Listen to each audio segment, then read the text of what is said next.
Everybody's giving their 2 cents, but nobody's making any sense. The problem is that a lot of people who are saying that this would work, 1, never have been on WIC, and 2, never had food stamps. And I'm feeling like a lot of y'all don't like people on food stamps because you didn't qualify, and you don't like the fact that you got to pay for your groceries and pay taxes on your groceries.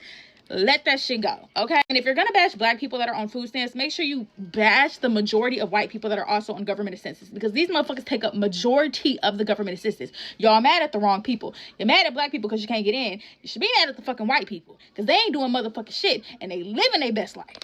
Anyways, WIC has a format of you get 1 loaf of bread, 1 carton of eggs, $10 worth of fruits and vegetable allowance, and it goes like that. Now WIC has a format of you get 1 loaf of bread, 1 carton of eggs, and it varies on household and the child's age. Plus they stopped WIC at 5 years old, which isn't long term. But let's say that they did food stamps the same way.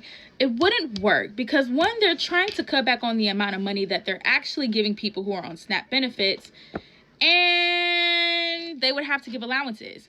And it wouldn't work because the allowances would have to increase and decrease, pretty much fluctuate depending on the prices of groceries. Now, for someone who wants to cut back on the amount of money that they're giving people, that wouldn't work because they would have to give us a meat allowance, which would have to be extremely high because meat is very pricey. The price of eggs are egg allowance, or it would probably be like 1 carton of egg, which is cool. Then the fruits and veggies.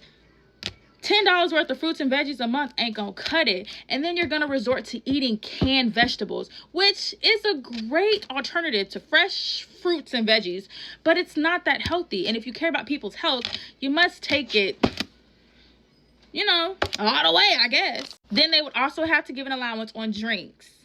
And then they would have to limit and go about like what drinks are allowed. Is apple juice allowed? What brands of apple juice would be allowed? Cranberry juice allowed? What brands of cranberry juice would be allowed? Is this allowed? What brands of this juice would be allowed? Is water allowed? How much are you getting for water? Because and then since y'all care so much about people's health and not buying junk food and unhealthy food, nobody's touching the fact that I actually said that they should make vitamins and supplements a part of food stamps. It should be a part of the benefit. Since y'all care so much about people's health and wealth, right? Why not allow people to purchase vitamins for their health so they can stay healthy and get better? Oh. I think y'all are just trying to dictate what people do. But even if they cut back the amount on food stamps, you do know that they're going to spend your tax money on some other bullshit that you're probably not going to give a fuck about because you were never going to qualify for it. I just think this whole shit is stupid. Let people spend what they want to spend. You know why a lot of people get overly processed junk food with food stamps? Because they can't afford to live a healthy fucking lifestyle. And in my state, in order to be on food stamps, you have to have a job or be a full-time student. You can't afford that shit if you can barely afford the price to live, and now you have to pay groceries on top of that for a child?